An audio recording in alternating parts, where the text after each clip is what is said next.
இப்போ நீங்க உங்க ஆபீஸ்ல இருக்கீங்கன்னு வச்சுப்போம். உங்களை ரொம்ப கோவப்படுத்துற மாதிரி ஒரு இமெயில் உங்க பாஸ் கிட்ட இருந்து இப்பதான் வந்திருக்கு. ம் இது எல்லாருக்கும் அடிக்கடி நடக்கிற ஒரு விஷயம் தானே. ஆமா.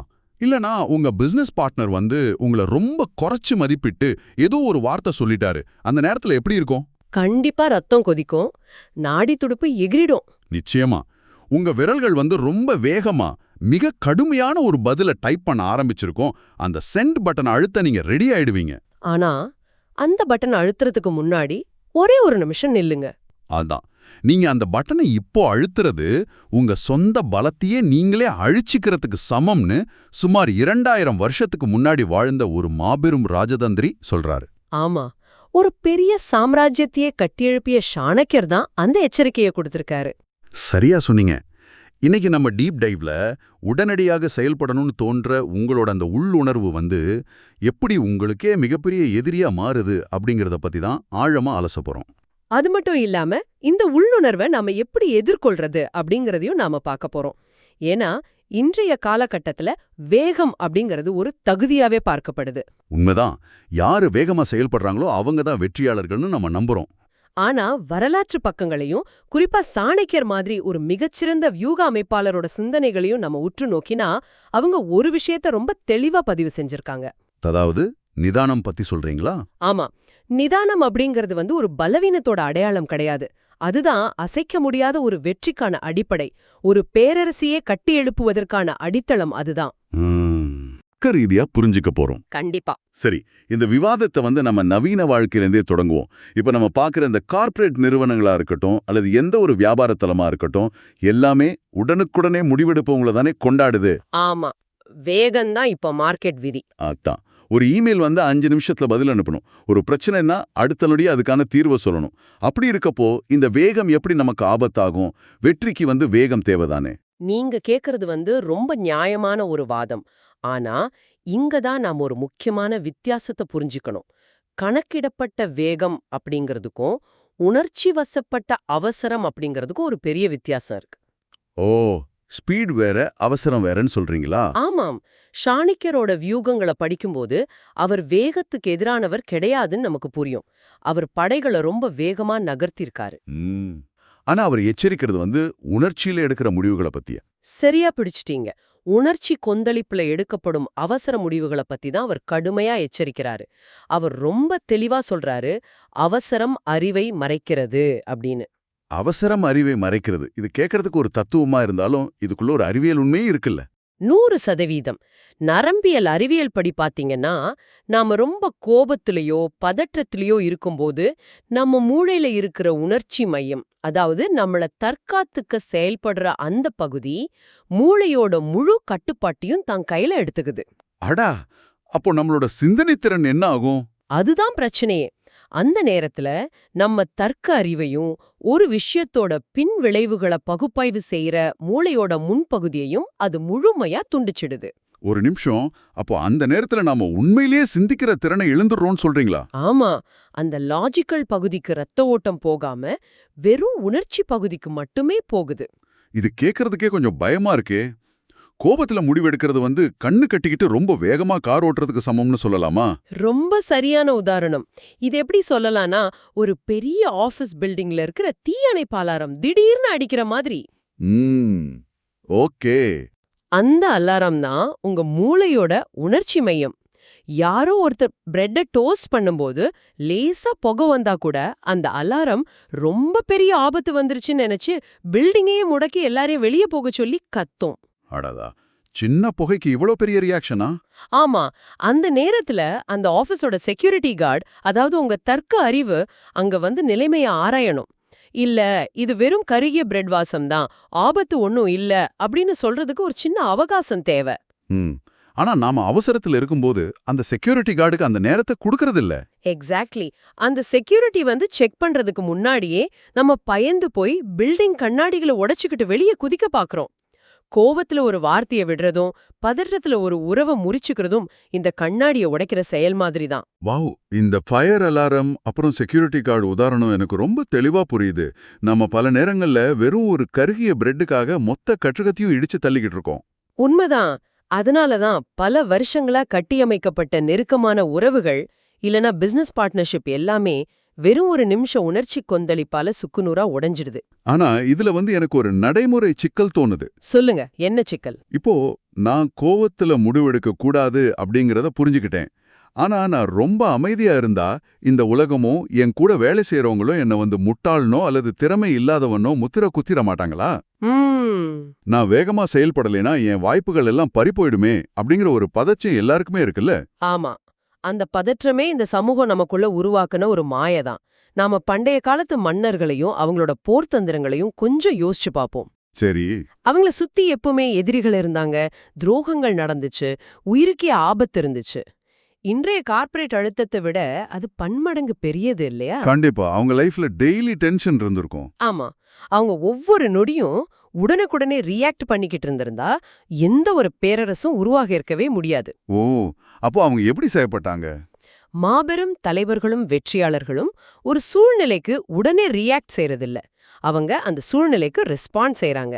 அதாவது நிதானமா செயல்படுறாங்க.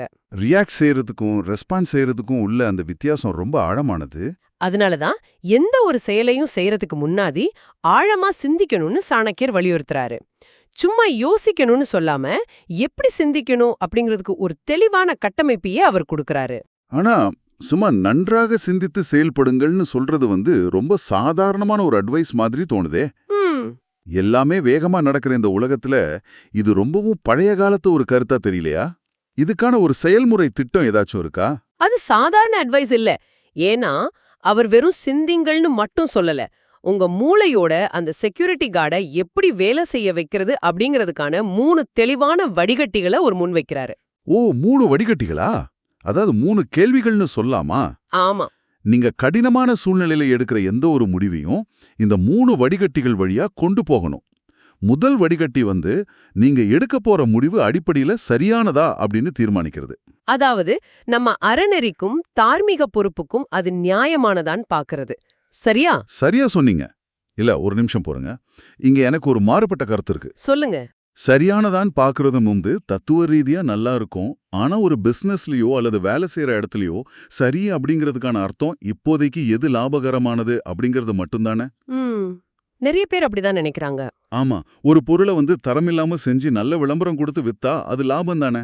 தார்மீக ரீதியா அது தப்புன்னாலும் இன்றைய உலகம் அது ஒரு வெற்றியா தானே கொண்டாடுது. நீங்க கேட்ட இந்த கேள்விக்கான விடைதான் அவர் சொல்ற 2வது வடிகட்டில இருக்கு. அவர் வெறும் முதல் கேள்வியோட நிக்கல. ஓ, அடுத்த கேள்விக்கு போயிடுறாரா? ஆமா, தார்மீக ரீதியா யோசிக்கிறது சிலருக்கு கஷ்டம் அப்படிங்கறதால அவர் உடனே 2வது கேள்விய உங்க முன்னாடி வைக்கிறாரு. இந்த செயலோட உடனடி பின்விளைவு என்ன அப்படின்னு. அதாவது ஆக்ஷன் அண்ட் ரியாக்ஷன். எக்ஸாக்ட்லி. நீங்க தரமில்லாத பொருளை வித்து இன்னைக்கு ஒரு பெரிய லாபத்தை பார்க்கலாம்.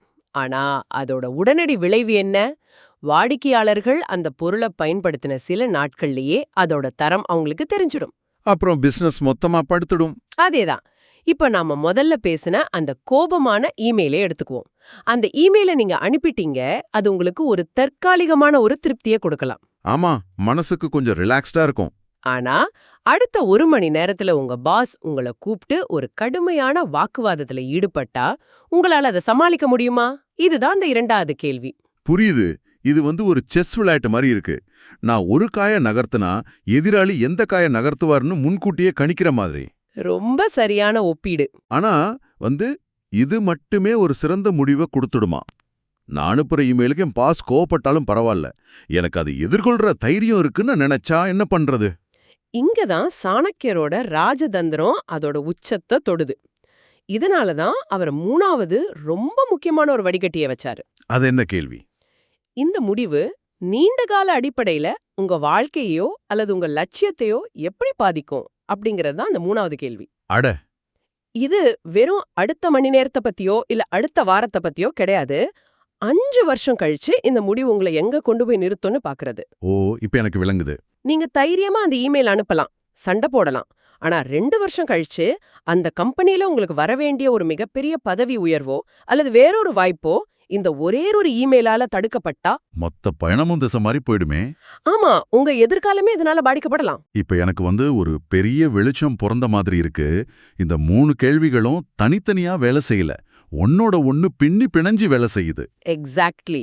முதல்ல இது நியாயமானதான்னு கேக்குறோம். அப்புறம் இதோட உடனடி ரியாக்ஷன் என்னன்னு பார்க்கறோம். கடைசியா இது என் ஒட்டுமொத்த பயணத்துல என்னை எந்த புள்ளிக்கு கொண்டு போகும்னு கணக்கிடுறோம். ஆமா. இந்த 3 விஷயத்தையும் சிந்திக்க நாம எடுத்துக்கிற அந்த சில நிமிஷங்களோ அந்த மணி நேரங்களோ நம்ம மூளையில அந்த ஃபயர் அலாரத்தை ஆஃப் பண்ணிடுது. அந்த செக்யூரிட்டி கார்டை முழுமையா வேலை செய்ய வச்சிடுது. இது ரொம்ப அருமையான வழிமுறை. 100% உண்மை. நீங்க எப்போ இந்த 3 கேள்விகளையும் உங்ககிட்டயே கேட்டுக்க தொடங்குறீங்களோ அந்த நொடியே உங்க ரத்த ஓட்டம் உணர்ச்சி மையத்திலிருந்து சிந்திக்கும் பகுதிக்கு திரும்பிடுது. வாவ். நீங்க மறுபடியும் முழுமையான கட்டுப்பாட்டை அடைஞ்சிடுறீங்க. நாம அவசரப்படும்போது நம்ம இலக்கு ஒருத்தரை தோற்கடிக்கிறதாவோ அல்லது பழிவாங்கிறதாவோ மட்டும்தான் சுருங்கி போகுது. ஆனா நிதானிக்கும் போதுதான் நம்ம இலக்கு நம்மள நாமே வளர்த்துக்கிறதாவும் பலப்படுத்திக்கிறதாவும் மாறுது. இத உணர்ந்தவங்க மட்டும்தான் வரலாற்றுல எப்பவும் ஜெயிச்சிருக்காங்க. ஆனா இத நடைமுறையில செயல்படுத்துறது கொஞ்சம் கடினம் தானே? ஏன்னா இன்னைக்கு நம்ம வாழ்ற சமூகம் ஒரு இன்ஸ்டன்ட் சமூகம். Instant noodles, instant likes, instant வெற்றி அப்படின்னு பழகிட்டோம். உண்மைதான். சமூக வலைத்தளங்கள்ல ஒரு வீடியோ போட்டா அடுத்த 1 மணி நேரத்துல ஆயிரக்கணக்கான வியூஸ் வரணும்னு மனம் துடிக்குது. ஒரு பிசினஸ் தொடங்கினா அடுத்த குவார்ட்டர்லயே மில்லியன் கணக்குல லாபம் வரணும்னு முதலீட்டாளர்கள் நெருக்குறாங்க. இதுதான் இப்போதைய நிதர்சனம். அதான் இந்த உடனடி வெற்றிக்கான மாயையில சிக்கியிருக்க ஒரு மனிதன் எப்படி இந்த 3 அடுக்கு சிந்தனையை வளர்த்துக்கிட்டு பொறுமையை கடைப்பிடிக்கிறது. நான் வெயிட் பண்ணா பின்தங்கிடுவானோ அப்படிங்கிற பயம் வருமே. இது ஒரு மிக முக்கியமான முரண்பாடுதான். உடனடி வெற்றி, அதாவது இன்ஸ்டன்ட் கிராட்டிஃபிகேஷன் அப்படிங்கிறது நவீன உலகத்தோட மிகப்பெரிய போதை. ஆமா. ஆனா ஒரு நிதர்சனமான உண்மையை நாம ஏத்துக்கிட்டு தான் ஆகணும். விரைவா கிடைக்கிற எதுவுமே நிலையா நிக்கிறதில்ல. ஒரு விதை போட்டோனே மரம் வராது. அதுக்கு நேரம் தேவைப்படும். சாணக்கியர் அதனாலதான் பொறுமையோட அவசியத்தை ரொம்ப ஆழமா வலியுறுத்துறாரு. இங்க பொறுமை அப்படிங்கிறது செயலற்று முடங்கி கிடக்கிறது கிடையாது அப்படிங்கறத நம்ம முதல்ல தெளிவா புரிஞ்சுக்கணும். இது ரொம்ப முக்கியமான பாயிண்ட். பலரும் பொறுமைனா எதுவுமே செய்யாம எல்லாம் தானா நடக்கணும் வெயிட் பண்றதுன்னு தப்பா நினைச்சுக்கிறாங்க. ஆமா, அது ஒரு பொதுவான தவறான கருத்து. அப்படியானால் உண்மையான பொறுமை அப்படிங்கறத நாம எப்படி புரிஞ்சுக்கிறது? இதை எப்படி எக்ஸ்பிளைன் பண்ணுவீங்க? உண்மையான பொறுமை ஒரு பெரிய வானளாவிய கட்டடத்தை கட்டுற மாதிரி. ஓ, பில்டிங் கட்டுற மாதிரியா? ஆமா, ஒரு 100 மாடி கொண்ட பெரிய கட்டடத்தை கட்டும்போது 6 மாசமோ அல்லது 1 வருஷமோ அந்த இடத்த பார்த்தா வெறும் பெரிய பள்ளம் மட்டும்தான் தெரியும். அங்க எந்த ஒரு மாடியும் மேல எழும்பிருக்காது. ஆமா, அஸ்திவாரம் போடுறதுக்கே ரொம்ப நாள் ஆகுமே. எதற்காக அத்தனை மாசங்கள் அந்த பள்ளத்தை தோண்டிட்டு இருக்காங்க? அந்த 100 மாடிகளோட எடைய தாங்குற அளவுக்கு அதோட அஸ்திவாரத்தை ரொம்ப ஆழமாவும் பலமாவும் அமைக்கிறதுக்காக. கண்டிப்பா. வெளிய போறவங்களுக்கு அது ஒரு வெற்று நிலமா தெரியலாம். ஆனா அந்த அடித்தளம் எந்த அளவுக்கு வலுவா இருக்கோ அந்த கட்டடம் அவ்ளோ பெரிய புயலையும் தாங்கி நிக்கும். ஒருவேளை அவசரப்பட்டு அடித்தளத்தை ஆழமா அமைக்காம 1 மாசத்திலே மாடிய கட்ட தொடங்குனா என்ன ஆகும்? பில்டிங் வேகமா மேல வரும், பாக்குறவங்கள ஆச்சரியப்படுவாங்க. ஆனா ஒரு சின்ன நிலநடுக்கம் வந்தா கூட மொத்தமும் சரிஞ்சு தரமட்டமாயிடும் இல்லையா? எவ்வளவு அருமையான ஒரு விளக்கம். அப்போ பொறுமை அப்படிங்கிறது செயலற்ற தன்மை கிடையாது. அது ரொம்ப தீவிரமான ஒரு தயாரிப்பு நிலை. அதாவது ஆக்டிவ் ப்ரிப்பரேஷன். எக்ஸாக்ட்லி. அஸ்திவாரம் தோண்டும்போது வெளியே எந்த முன்னேற்றமும் தெரியாது. அதுபோலதான் நாம ஒரு பெரிய இலக்கு நோக்கி போகும்போது ஆரம்பத்துல எந்த ஒரு பெரிய வெற்றியோ பாராட்டோ நமக்கு கிடைக்காம போகலாம். மக்கள் நம்மள கேள்வி கூட கேட்கலாம். ஆமா, மத்தவங்க நம்மள முந்தி செல்ற மாதிரி ஒரு தோற்றம் கூட உருவாகலாம். ஆனா அந்த நேரத்துல நாம நம்மளோட அறிவையும் திறமையையும் வியூகங்களையும் ஆழப்படுத்திக்கிட்டே இருக்கோம். சரியா புடிச்சுக்கிட்டீங்க. இந்த அஸ்திவாரத்தை தோன்ற வேலையை தான் நிறைய பேர் அவசரத்துல தவிர்த்துடுறாங்க. மத்தவங்க வேகமா ஓடுறாங்கன்னு நாம ஓடினா அவங்க போய் விழும் அதே பள்ளத்துல தான் நாம விழுவோம். ரொம்ப உண்மை. எந்தெந்த நிறுவனங்கள் எல்லாம் மார்க்கெட்டை பிடிக்கணுங்கிற அவசரத்துல சரியான திட்டமிடல் இல்லாம தங்களோட சேவைகளை முழுமைப்படுத்தாம வெளியிட்டாங்களோ அவங்க எல்லாமே சில வருஷங்கள்லயே காணாம போயிருக்காங்க. இத நம்ம கண்கூடா பாக்குறோம். ஆமா, நிறைய ஸ்டார்ட் அப்ஸ் இப்படிதான் காணாம போயிருக்கு. அவசரம் தற்காலிகமா நீங்க முன்னணியில இருக்கிற மாதிரி ஒரு உணர்வை தரலாம். ஆனா அது உங்களை நிரந்தரமா வீழ்த்திடும். பொறுமை மட்டும்தான் உங்களுக்கு ஒரு நிலையான, யாராலும் அசைக்க முடியாத ஒரு இடத்தை உறுதி செய்யும். வாவ், இந்த விவாதம் உண்மையிலே பல கண்ணோட்டங்களை மாத்தி அமைக்குது. நாம இதுவரை பேசுனது ஒரு பெரிய சட்டகத்துல வச்சு பார்த்தா நாம நம்மள சுத்தி கட்டி எழுப்பியிருக்கிற பல தவறான நம்பிக்கைகள் உடையுது. கண்டிப்பா. வெற்றிக்கான வழிமுறையா நாம நினைச்சிருக்கிற வேகம் அப்படிங்கிறது உண்மையில நம்ம கண்களை கட்டுற ஒரு திரை அப்படிங்கிறத நரம்பியல் ரீதியாவும் ராஜதந்திர ரீதியாவும் நம்ம தெளிவா புரிஞ்சுக்க முடியுது. ஆமா, மனித மூளையோட கட்டமைப்பும் 1000 வருஷத்துக்கு முந்தைய ராஜதந்திரங்களும் ஒன்னோடு ஒன்று எப்படி பொருந்தி போகுது அப்படிங்கிறது தான் இதுல உள்ள சுவாரஸ்யமே. நிச்சயமா. நீங்க எவ்வளவு புத்திசாலியா இருந்தாலும் சரி, உங்ககிட்ட எவ்வளவு பெரிய படைபலம் அல்லது பணபலம் இருந்தாலும் சரி, அந்த ஒரு நிமிஷ உணர்ச்சியை கட்டுப்படுத்துற திறன் இல்லைன்னா இது எல்லாமே வீணாகிடும். இது ஒரு பெரிய எச்சரிக்கை. இதத்தான் சாணக்கியரோட கருத்துக்கள் நமக்கு திரும்ப திரும்ப உணர்த்துது. கோபம் உங்க மூளையை எப்படி முடக்குதுன்னு தெரிஞ்சுக்கிறதும், அந்த நேரத்துல உங்க தர்க்க அறிவை மறுபடியும் எழுப்ப அந்த 3 கேள்விகளை ஒரு கருவியா பயன்படுத்துறதும் தான் ஒரு தலைவனுக்கான உண்மையான தகுதி. மிகச்சரி. நாம இப்போ இந்த ஆழமான அலசலோட இறுதி பகுதிக்கு வந்துட்டோம். இந்த உரையாடலை நாம எப்படி நிறைவு செய்யலான்னு யோசிக்கும்போது எனக்கு நாம முதல்ல பேசின அந்த இமெயில் உதாரணமே நினைவுக்கு வருது. ஆமா, அந்த பாயிண்ட் ரொம்ப முக்கியம். அலாரம் உங்க மூளையில அடிக்கும்போது அந்த செக்யூரிட்டி கார்டை எப்படி முழிச்சிக்க வைக்கிறது அப்படிங்கிறதுல தான் எல்லாமே அடங்கி இருக்கு. கண்டிப்பா. ஒரு சதுரங்க விளையாட்டு மாதிரி எதிராகியோட நகர்வுக்கு உடனே ரியாக்ட் பண்ணாம உங்களோட இலக்கு என்ன, அதோட நீண்ட கால விளைவு என்னன்னு சிந்திச்சு நிதானமா உங்க காய நகர்த்துறது தான் நிலையான வெற்றி. எந்த ஒரு மாபெரும் வெற்றியும் ஒரே ராத்திரியில நடந்துடுறதில்ல. அது பல மாசங்கள், பல வருஷங்கள் இருட்டுக்குள்ள அஸ்திவாரம் அமைக்கப்பட்டதோட விளைவு. இத நாம உணர்ந்துக்கிட்டா அடுத்தவங்க நம்மள முந்திடுவாங்களே அப்படிங்கிற பதற்றம் நமக்கு வராது. ஆமா, நம்ம ஓட்டத்தை நாமே தீர்மானிக்கலாம். நிச்சயமா. உண்மையாகவே இது ஒவ்வொருத்தரும் தங்களுக்கு தாங்களே கேட்டுக்க வேண்டிய ஒரு பாடம். இன்னைக்கு நீங்க பல வேலைகளுக்கு இடையில ஒருவித மன அழுத்தத்துடனும் எதையோ துரத்திக்கிட்டும் இந்த ஆடியோவை கேட்டுக்கிட்டு இருக்கலாம். உங்ககிட்ட நாங்க விட்டு செல்ல விரும்புற ஒரு கேள்வி இதுதான். தற்பொழுது உங்க வாழ்க்கையில எந்த பிரச்சனைக்காக மிக அவசரமாக ஒரு முடிவை எடுக்கணும்னு நீங்க பதற்றமா ஓடிக்கிட்டு இருக்கீங்க? ஆமா, எதை உடனே செய்யணும்னு உங்க தூக்கத்தை கெடுத்துக்கிட்டு தவிக்கிறீங்க. ஒருவேளை சரியா அந்த விஷயத்துக்காகத்தான் நீங்க உங்க ஓட்டத்தை சற்று நிறுத்தி எதுவுமே செய்யாம ஒரு முழு நாளோ அல்லது சில மணி நேரங்களோ ரொம்ப நிதானமா சிந்திக்கணுமோ? யோசிக்க வேண்டிய விஷயம். எல்லாத்துக்கும் உடனே பதில் சொல்ல வேண்டிய அவசியம் இல்ல. உங்க அவசரக்காரோட பிரேக்க கொஞ்சம் அழுத்துங்க. உங்க மனசை கட்டி இருக்கிற உணர்ச்சிகளோட திரைய விளக்குங்க. அந்த 3 கேள்விகளை உங்ககிட்ட கேளுங்க. உங்க அஸ்திவாரத்தை ரொம்ப ஆழமா அமைக்கிறதுல கவனம் செலுத்துங்க. ரொம்ப சரி. நீங்க தேடுற அந்த மாபெரும் வெற்றி நீங்க எடுத்துக்க போற அந்த அமைதியான நிதானத்துல தான் ஒழிஞ்சிருக்கு. சிந்திச்சு பாருங்க. இந்த சிந்தனையோட இன்றைய தி டீப் டைவ்ல இருந்து நாங்க விடைபெறுகிறோம். தொடர்ந்து ஆழமா சிந்திப்போம்.